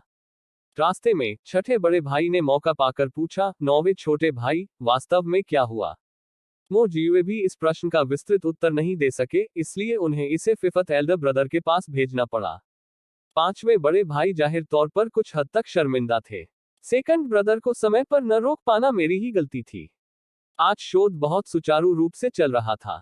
जब मैंने देखा कि जो बनाया गया था वह आपके चित्र में जैसा था, उसके समान लग रहा था, तो मैं उत्साहित हो गया और कहा कि यह सफल होना चाहिए। अब मो जियुए को कुछ हद तक समझ में आया, क्योंकि उनकी पत्नी ने पहले कहा था कि एक बार बारूद का सफलतापूर्वक उत्पादन हो जाने पर आग के संपर्क में आने पर यह प्रज्वलित हो जाएगा। पांचवें भाई, क्या आपने इसे जलाकर सत्यापित किया कि यह सफल हुआ या नहीं? यह दूसरा भाई था। जैसे ही दूसरे भाई ने मुझे यह कहते हुए सुना, उसने तुरंत माचिस जला दी।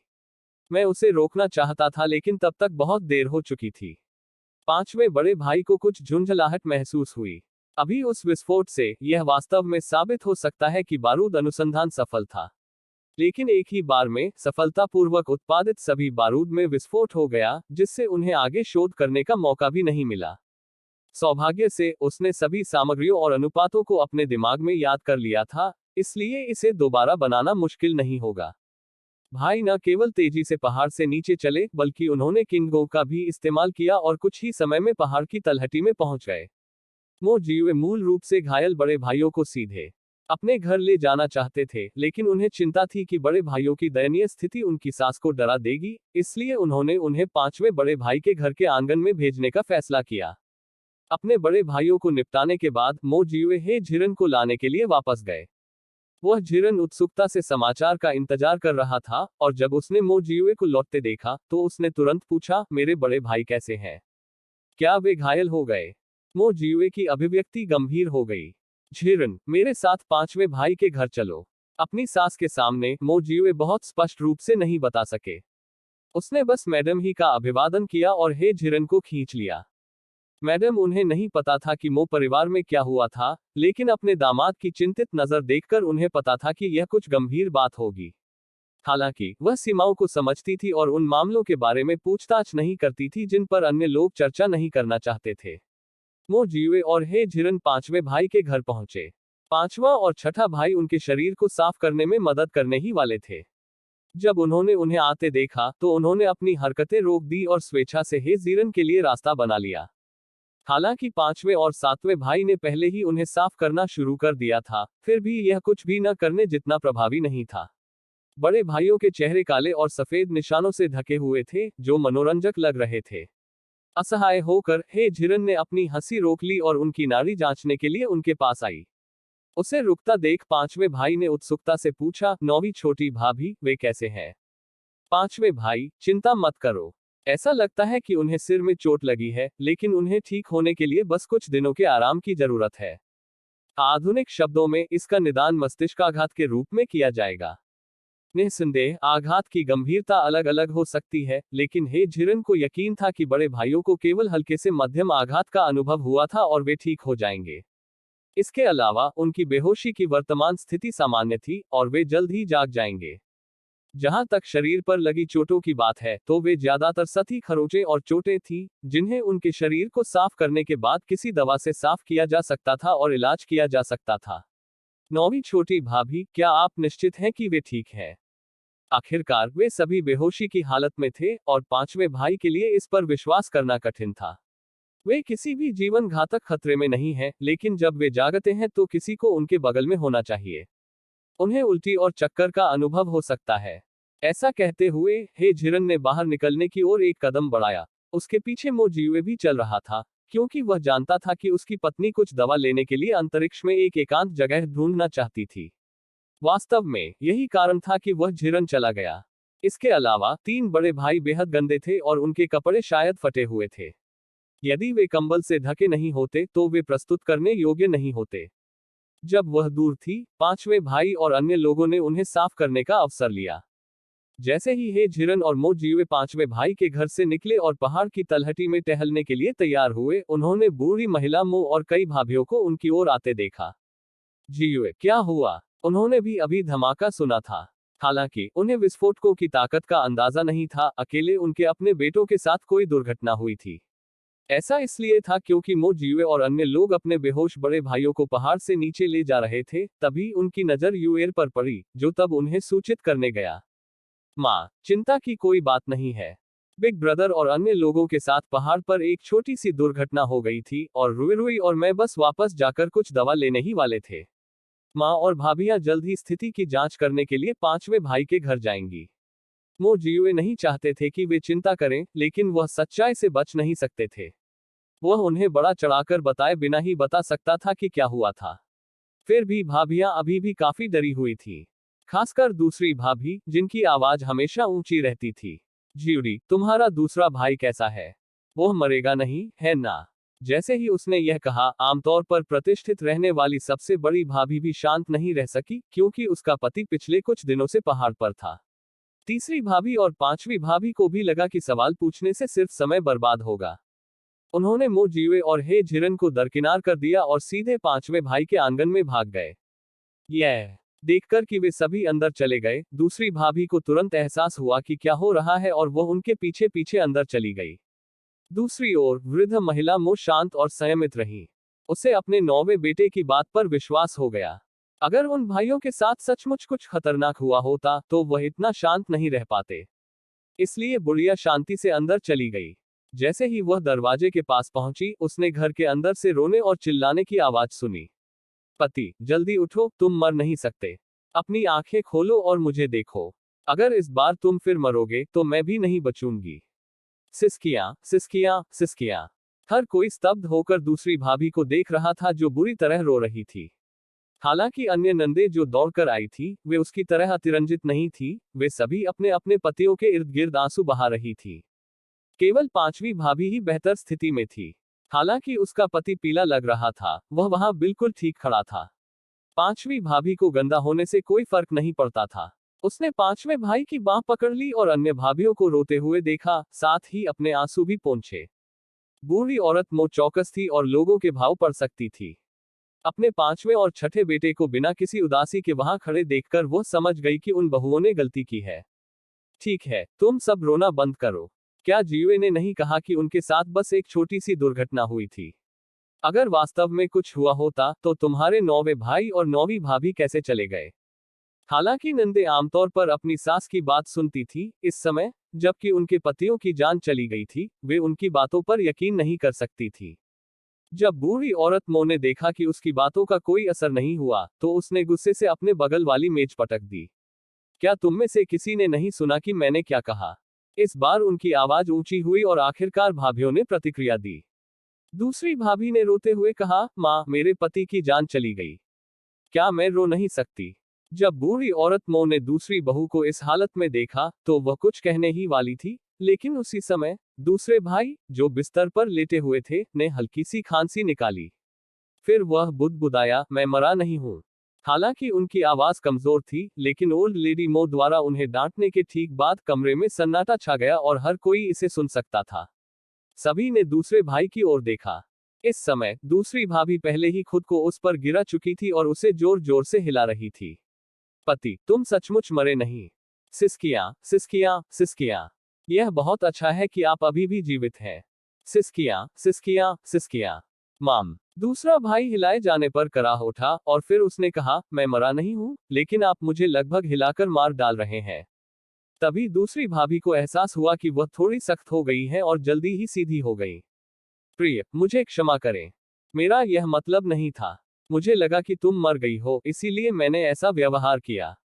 यह देखकर कि मो जियाचेंग पहले ही जाग चुका था, सबसे बड़ी भाभी और तीसरी भाभी ने मान लिया कि उनके अपने पति ठीक हो जाएंगे, और उनके दिलों की आधी उदासी तुरंत दूर हो गई। इस समय छठे बड़े भाई ने कमरे में साफ पानी का एक बेसिन, साथ में ताजे धुले चेहरे के तौलिए भी रखे। भाभियां तुरंत समझ गईं कि क्या हो रहा है और वे अपने अपने पतियों को तौलिए से अपना चेहरा पोंछने में मदद करने के लिए आगे आईं। पहुंचते समय बड़े भाई धीरे धीरे एक के बाद एक जाग गए और हे झिरन द्वारा वर्णित मतली और चक्कर का अनुभव किया। नंदे सब कुछ संभालने में व्यस्त थी, एक बार पहले भी अपने पति को खोने का अनुभव कर चुकी थी, उनमें से कोई भी इसे दोबारा नहीं झेलना चाहती थी। उन्हें बस यही उम्मीद थी कि वे पूरे दिल से अपने पतियों की सेवा करेगी और उन्हें जल्द से जल्द ठीक होने में मदद करेगी। वह झिरन और मो जीवे ज्यादा दूर तक नहीं गए। उसने पूछा कि पहाड़ पर क्या हुआ था। मो जीवे ने जो कुछ देखा था उसका विस्तार से वर्णन किया। जबकि हे झिरन को राहत मिली, उसे कुछ हद तक दोषी भी महसूस हुआ। आखिरकार बारूद विकसित करने का सुझाव उनका ही था और वह इसके उत्पादन में शामिल जोखिमों को किसी से भी बेहतर जानती थी। हालांकि उसने बार बार पांचवें बड़े भाई और अन्य लोगों को सावधान रहने की याद दिलाई थी, लेकिन ऐसी दुर्घटनाओं को पूरी तरह से टाला नहीं जा सका। सौभाग्य से उसके भाइयों को केवल मामूली चोटें आईं और मो जीवे के विवरण के आधार पर उसने पुष्टि की कि बारूद का अनुपात सफलतापूर्वक पूरा हो गया था। अब से उन्हें उत्पादन के लिए बस इस अनुपात का पालन करना होगा। अब सबसे महत्वपूर्ण बात अपने भाइयों के स्वास्थ्य का ख्याल रखना था। मो परिवार के सभी पुरुष मजबूत और स्वस्थ थे, इसलिए ये चोटें उनके लिए कोई बड़ी समस्या नहीं बननी चाहिए। स्थिति को स्पष्ट करने और यह महसूस करने के बाद कि पर्याप्त समय बीत चुका है, हे झिरन ने अपने स्थानिक भंडारण से कुछ दवाएं निकाली और वे दोनों पांचवें बड़े भाई के आंगन में लौट आए। उसे व्यक्तिगत रूप से दवा लगाने की जरूरत नहीं थी, क्योंकि उसने सब कुछ मो जीवे को सौंप दिया था। जब तक उनका काम खत्म हुआ, शाम हो चुकी थी। अपने घायल पतियों की देखभाल के लिए पीछे रह गई नंदों को छोड़कर बाकी सभी ने रात का खाना तैयार कर लिया था। रात्रि भोज का आयोजन मुख्य रूप से मैडम हे के आगमन के स्वागत के लिए ओल्ड लेडी मो के प्रांगण में किया गया था।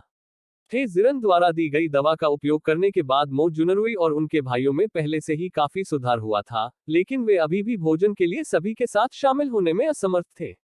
मैडम वह आज यह सोचकर आई थी कि वह रात के खाने के दौरान मो परिवार के सभी पुरुषों से मिलेंगी। हालांकि उसने केवल मो चोंगयुवान, मो युवांस, मो चुहान और मो शियुआन को देखा, जो अभी भी व्हीलचेयर पर बैठे थे। मो किंग को खाने की मेज पर ले जाया गया। मैडम हे को देखकर मो किंग को कुछ हद तक शर्मिंदगी महसूस हुई, अपने ससुराल के रिश्ते के कारण नहीं, बल्कि अपनी वर्तमान दयनीय स्थिति के कारण। उस समय उन्होंने प्रभावशाली ढंग से हजारों सैनिकों की कमान संभाली थी, और राजधानी में कोई भी उन्हें सम्मानपूर्वक ड्यूक मो कहकर संबोधित करता था। लेकिन अब वह एक बेकार व्यक्ति बन गया था जिसकी दिन भर देखभाल की जाती थी। किसी पुराने परिचित से मिलने का एहसास सुखद नहीं था, लेकिन जब मो किंग ने मैडम के बारे में सोचा कि वह अपनी बेटी से मिलने के लिए इतनी दूर से यात्रा कर रही हैं, तो उन्होंने अधिक स्वाभाविक दिखने की कोशिश की। दूसरी ओर मैडम उन्होंने इसके बारे में ज्यादा नहीं सोचा। लंबे समय से मृत ड्यूक मो को अभी भी जीवित देखकर उसे वास्तव में मो परिवार के लिए खुशी महसूस हुई। भोजन के दौरान ओल्ड लेडी मो ने कभी कभी माहौल को हल्का करने के लिए कुछ टिप्पणियां की, इसलिए यह बहुत अजीब नहीं लगा। मैडम हे को सबसे ज्यादा आश्चर्य इस बात से हुआ कि मो परिवार के व्यंजन राजधानी के प्रसिद्ध रेस्तरां के व्यंजनों से भी अधिक स्वादिष्ट थे। मैडम उन्हें कई सामग्रियों का सामना करना पड़ा जो उन्होंने पहले कभी नहीं देखी थी। सबसे पहले उसने अपना संयम और गरिमा बनाए रखने की कोशिश की। हालांकि जब उसने देखा कि मो परिवार के सदस्य कम आरक्षित हैं, तो उसने इसका पालन करने और स्थानीय रीति रिवाजों को अपनाने का फैसला किया। उसने झिरन को देखा कि उसकी मां को आज अच्छी भूख लगी है। वह लगातार उसे व्यंजन परोसता रहा और चुपचाप उनके नाम बताता रहा। इस भोजन के दौरान मैडम ने दिल खोलकर खाना खाया। चूंकि हे झिरन और मो परिवार को उत्तर पश्चिम में निर्वासित कर दिया गया था, उसकी भूख कम हो गई थी और वह काफी पतली हो गई थी। आज अपनी बेटी को खुश देखना एक पहलू था, लेकिन मो परिवार का स्वादिष्ट खाना भी एक कारण था जिसके लिए मैडम बेशर्मी से खाना खा रही थी। इतना ही नहीं, जब वह अपनी बेटी के पीछे पीछे उनके आंगन तक गई, तो उसने ढेर सारी चेरी खाई। अंततः पाचन में सहायता के लिए लियांटी आधे घंटे तक उसके साथ आंगन में टहलती रही, इससे पहले कि वह अंततः शांति से सो पाती। बारूद पर शोध करते समय कई बड़े भाई घायल हो गए और अस्थायी रूप से पहाड़ पर नहीं चढ़ सके। हालांकि पांचवा बड़ा भाई रुकना नहीं चाहता था। उसे अभी अभी इसे बनाने की प्रेरणा मिली थी और वह यही रुकना नहीं चाहता था। इसलिए अगले दिन की शुरुआत में पांचवें बड़े भाई ने पहाड़ पर शोध जारी रखने की योजना बनाई। यह देखकर छठे बड़े भाई ने उनके साथ जाने की पहल की।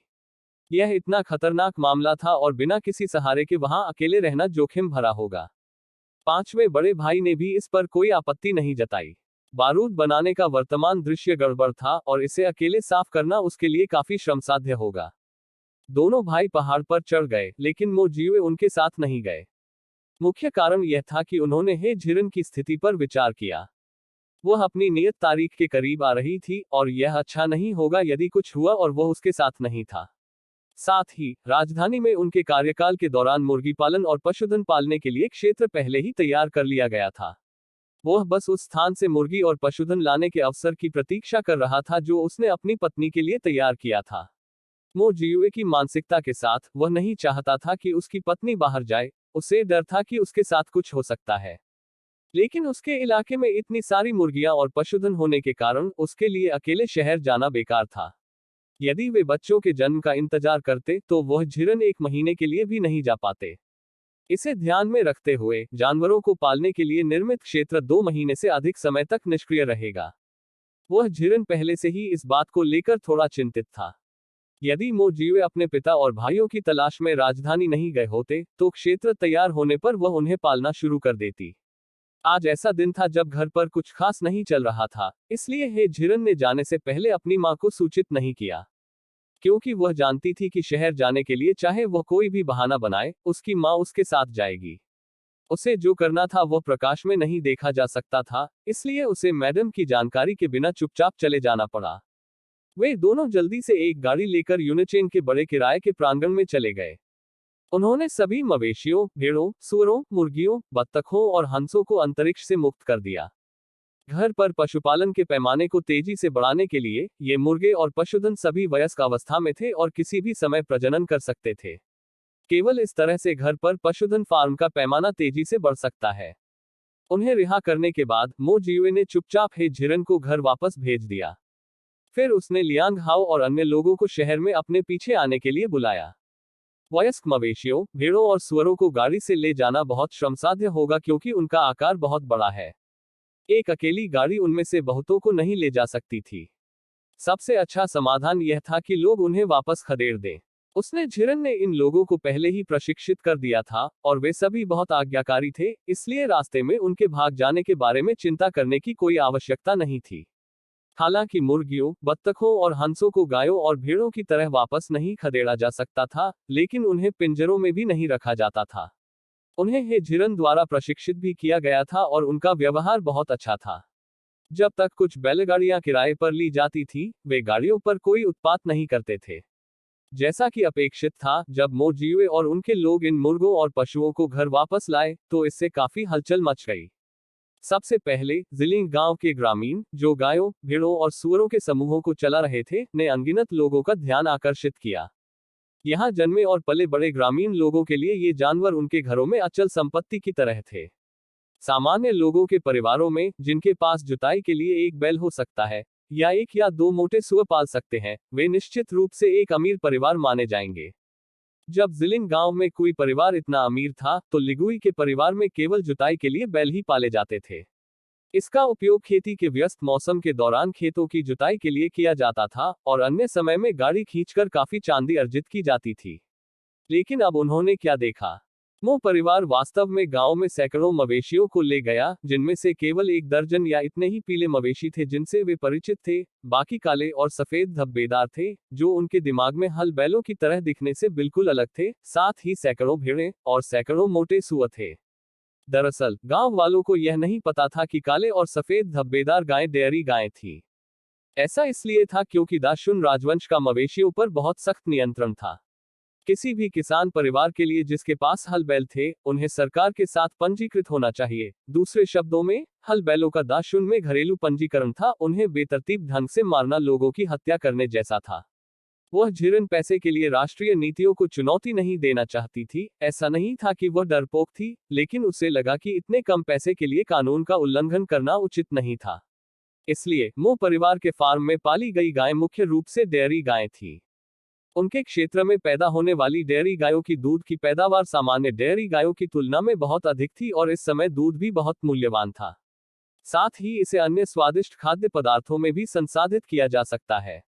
इस तरह से गणना करने पर डेयरी गायों को पालने से होने वाला मुनाफा गोमांस मवेशियों से कम नहीं होगा। मवेशियों, भेड़ों और सुअरों के झुंडों को अभी अभी पहाड़ की तलहटी की ओर ले जाया गया था। उनके पीछे मुर्गियों, बत्तखों और हंसों से लदी दर्जनों बैलगाड़ियां थीं। ग्रामीणों ने ऐसा शानदार दृश्य पहले कभी नहीं देखा था और वे सभी मो जियुए के आसपास एकत्र हो गए। झाओ लिगुई भीड़ में सबसे आगे चले। ओल्ड नाइन, तुम अमीर हो गए।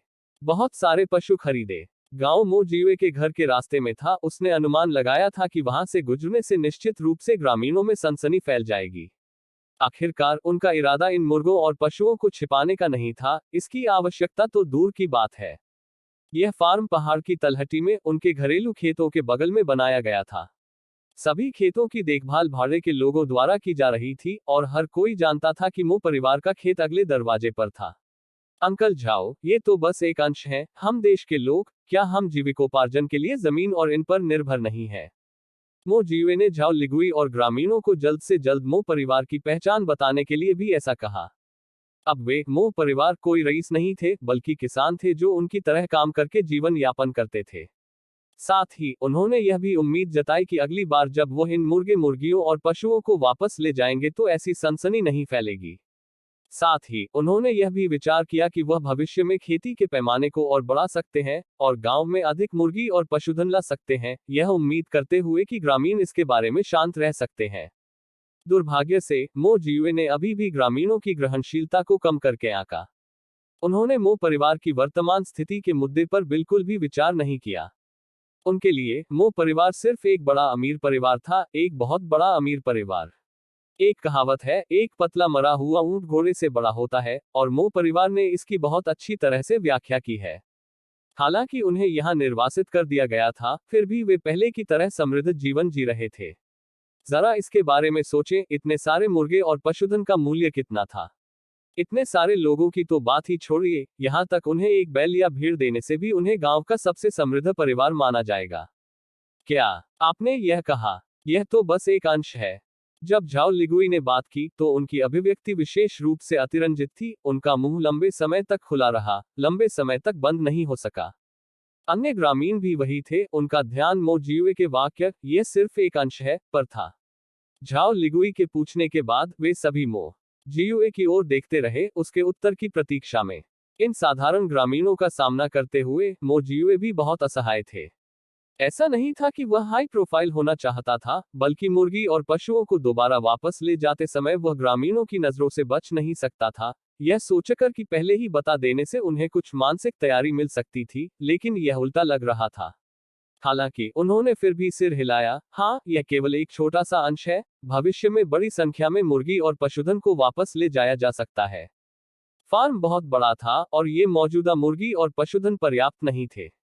इसके अलावा न केवल मो परिवार में अब कई परिवार के सदस्य थे जिन्हें समर्थन की आवश्यकता थी, बल्कि ताओ रान जैसे लोग और उनके परिवार भी अब जिलिंग गांव में बस रहे थे।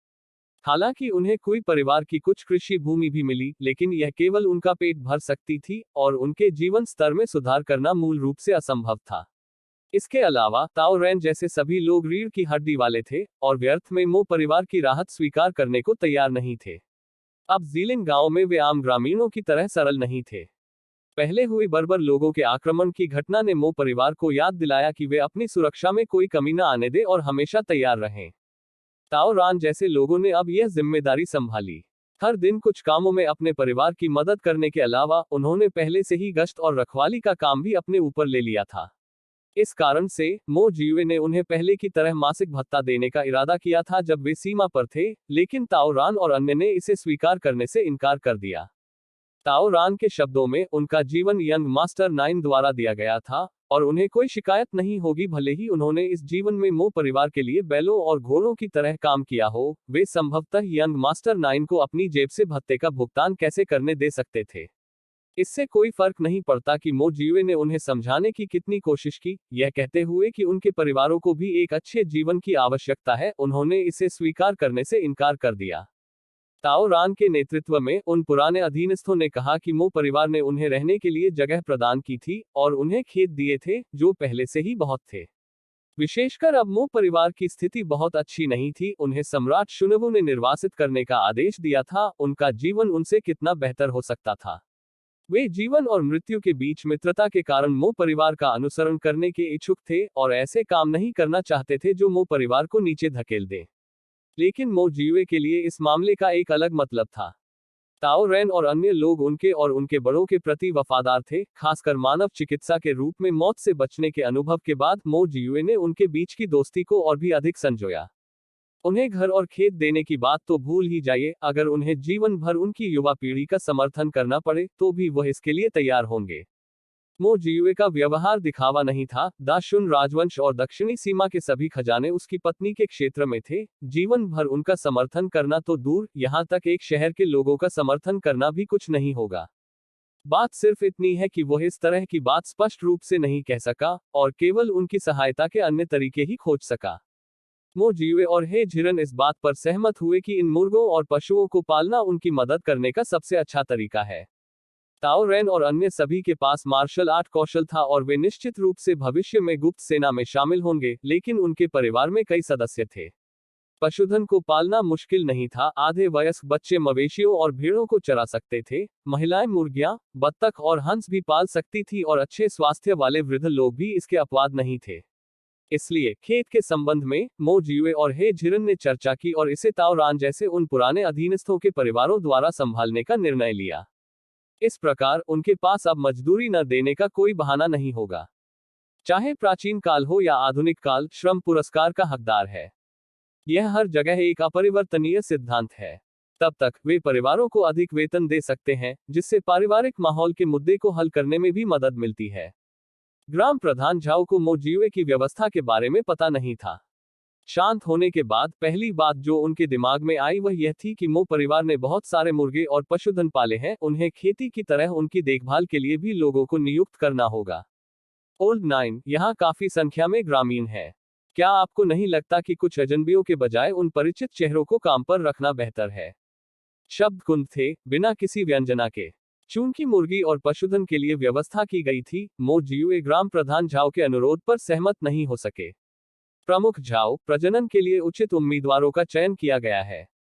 कुछ देर रुकने के बाद मो जियुए ने ग्रामीणों की ओर देखा और जोर से कहा, लेकिन चिंता मत करो, मैंने और मेरी पत्नी ने चर्चा की है कि मुर्गी और पशुधन जल्द ही संतान को जन्म देंगे।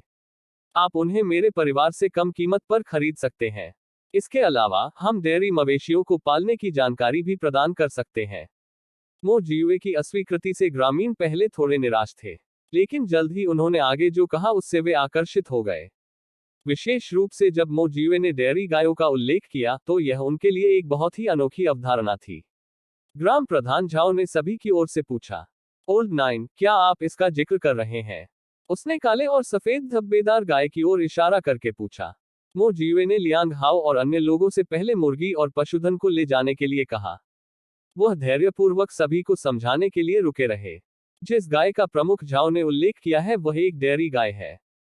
उसने उन्हें बताया कि वह डेयरी गायों के बारे में क्या जानता है। हालांकि गांव वालों ने डेयरी गायों के बारे में कभी नहीं सुना था, लेकिन वे दूध से अपरिचित नहीं थे। उस समय कुई परिवार ने एक गाय पाली थी। जब वह जन्म देती थी तो अतिरिक्त दूध शहर में अमीर परिवारों को पैसों के बदले ऊंचे दामों पर बेच दिया जाता था। हालांकि कुई परिवार द्वारा पाली गई गाय की दूध उपज अधिक नहीं थी। यदि दूध अधिशेष हो भी तो बहुत कम, बहुमूल्य मात्रा होगी। लेकिन मो जियुए ने अभी कहा कि अगर डेयरी गायों को ठीक से पाला जाए तो वे हर दिन दसियों कैटी दूध का उत्पादन कर सकती हैं। संख्या मन को झकझोर देने वाली थी। यदि यह सच है कि इतना दूध उत्पादित किया जा सकता है, भले ही डेयरी गाय अधिक महंगी हो, तो इसे खरीदने के लिए पैसा इकट्ठा करना उचित होगा। ग्राम प्रधान झाओ का यह विचार था और अन्य ग्रामीणों का भी यही विचार था। हर कोई मो जियुए के आसपास इकट्ठा हो गया। ओल्ड 9, क्या आपने जो कहा वह सच है? ओल्ड 9, एक डेयरी बछड़े की कीमत कितनी है? मैं इस शरद ऋतु में अपनी फसल बेचूंगा और आपसे एक खरीदूंगा। ओल्ड 9, तुमने हमसे झूठ नहीं बोला, है ना? मो जियुए को पता था कि वे अधिक पैसा कमाने के लिए उत्सुक थे। चिंता मत करो, मैं अपनी बात पर कायम हूँ। बछड़ों की कीमत बिल्कुल उचित होगी। इसके अलावा जब सुअर और भेड़ प्रजनन करते हैं तो यदि आप उन्हें भी पालना चाहते हैं तो आप मेरे स्थान से खरीद सकते हैं। वह बस इतना ही कहेगा। उन्होंने लियांग हाओ और अन्य लोगों के परिवारों को प्रजनन का प्रभारी बनाने का फैसला किया था। कोई बदलाव नहीं होगा। जहां तक ग्रामीणों की बात है, वे पैसा कमाने के लिए छोटे पैमाने पर प्रजनन शुरू कर सकते हैं। जब तक वे जानवरों की अच्छी देखभाल करेंगे और उन्हें मरने नहीं देंगे, वे निश्चित रूप से पैसा कमाएंगे। सभी ग्रामीण ईमानदार और सरल लोग थे। मो जियुए को ऐसा कहते देखकर किसी ने भी जोर नहीं दिया। इसके अलावा दूसरों के लिए काम करने के बजाय खुद प्रजनन करना सीखना शायद अधिक लाभदायक होगा। बात बस इतनी थी कि उन्हें एक साथ पैसा इकट्ठा करने के तरीके खोजने की जरूरत थी, क्योंकि पशुधन महंगा था। नहीं तो वे पहले से ही उन्हें पालना शुरू कर देते। चूंकि ओल्ड 9 ने यह स्पष्ट कर दिया है, आइए इन दिनों पैसे बचाने के तरीकों के बारे में सोचें। फिर हम मो परिवार की तरह एक डेयरी गाय भी पाल सकते हैं। ग्राम प्रधान झाओ ने उन लोगों को चुप कराने के लिए एक वाक्य कहा जो अभी भी कुछ कहना चाहते थे। फिर उन्होंने भीड़ को तितर बितर करने के लिए हाथ हिलाया। इतनी सारी मुर्गी और पशुधन वापस लाने के लिए मो जियुए को कुछ स्पष्टीकरण की आवश्यकता थी। लेकिन वह बिना किसी दबाव के इस तरह का काम करने का आदी था। मवेशियों और भेड़ों को सीधे चरागाह में भेज दिया जाता था, जहां घास के मैदान के चारों ओर पहले से ही बाड़ लगाई गई थी। भेड़ के कुत्ते जो पहले ही तैयार कर लिए गए थे, वे पहले से ही वहां रखवाली कर रहे थे। अब मवेशियों और भेड़ों के अंदर रहते हुए किसी ने भी भागने की कोशिश नहीं की। ताओ रैन द्वारा काम पर रखे गए परिवारों को केवल खाना खिलाने और खाद साफ करने की जरूरत थी। पिगपेन का निर्माण भी हे झिरन द्वारा आधुनिक प्रजनन शैली में वेंटिलेशन और जल निकासी सुविधाओं के साथ किया गया था। मुर्गी फार्म पहाड़ी से फैला हुआ था। यह हे झिरन का पिछली दुनिया की फ्री रेंज खेती शैली का संदर्भ भी था। फ्री रेंज मुर्गियां बहुत लोकप्रिय थीं। फ्री रेंज फार्मिंग में मुर्गियां अपने लिए चारा खोजने के लिए एक सीमित क्षेत्र में स्वतंत्र रूप से घूम सकती हैं। स्थान का चयन करते समय हे झिरन ने पाया कि वहां कई केंचुए थे जो मुर्गियों को खिलाने के लिए काफी तेजी से प्रजनन करते थे। ऐसा कहा जाता था कि अक्सर कीड़े खाने वाली मुर्गियों के मांस की बनावट सख्त होती है। वे जो अंडे देंगे उनमें अंडे की जर्दी भी गहरे रंग की होगी और सामान्य अंडों की तुलना में अधिक सुगंधित स्वाद होगा। बत्तखों और हंसों को जलस्रोत वाले स्थान पसंद थे, इसलिए उनके खेत उस जलधारा के पास बनाए गए थे, जिसकी खोज तब हुई थी जब उन्होंने बंजर भूमि खरीदी थी। स्ट्रीमलेट को मूल रूप से अधिकारियों द्वारा भूमि क्षेत्र से बाहर रखा जाना था, लेकिन इसे भविष्य में बत्तख और हंस पालने के उद्देश्य से हे झिरन और मो जियुए द्वारा बंजर भूमि के साथ अधिग्रहित किया गया था। मो फैमिली द्वारा बनाए गए प्रजनन फार्म बड़े पैमाने पर थे। आज इतनी सारी मुर्गियां और पशुधन वापस लाए जाने के बाद भी वे खाली दिख रहे थे। मो जियुए का इरादा अपनी पत्नी के जन्म से पहले इन मामलों को जल्दी से निपटाने का था, ताकि वह उसके कारावास के दौरान पूरे दिल से उसका साथ दे सके। इसलिए वह लगातार 3 दिनों तक शहर गया और हर दिन उसी तरह मुर्गी और पशुओं को घर वापस लाया। कुछ व्यस्त दिनों के बाद प्रजनन फॉर्मों में मुर्गी और पशुधन की संख्या अंततः आकार ले ली और अस्थायी रूप से अपनी आदर्श मात्रा तक पहुंच गई। इस बीच मो जियुए ने मूल योजना के अनुसार यहां काम करने के लिए ताओ रान और अन्य लोगों के परिवारों को भी काम पर रखा। यह सुनकर कि यह उचित पारिश्रमिक के बदले में एक नौकरी थी, ताओ रैन और अन्य ने अब मना नहीं किया। 5 दिनों में मो जियुए ने अंततः प्रजनन फॉर्मों की उचित व्यवस्था की। उन्हीं 5 दिनों में 5वें और छठे चाचा ने भी पहाड़ों में एक बड़ा काम पूरा कर लिया। अंततः बारूद का आविष्कार सफलतापूर्वक हो गया। इसके अलावा हे झिरन की विधि का पालन करते हुए 5वें चाचा ने बारूद को एक बांस की ट्यूब में पैक किया, इसे जलाया और कल्पना के अनुसार विस्फोट करने के लिए दूरी पर फेंक दिया। यह फिर से 1 और दोपहर थी जब हे झिरन और मैडम हे यार्ड में अंगूर की जाली के नीचे आराम कर रहे थे और उन्होंने कई धमाकों की आवाज सुनी। लेकिन इस बार के धमाके पिछली बार से बहुत अलग थे।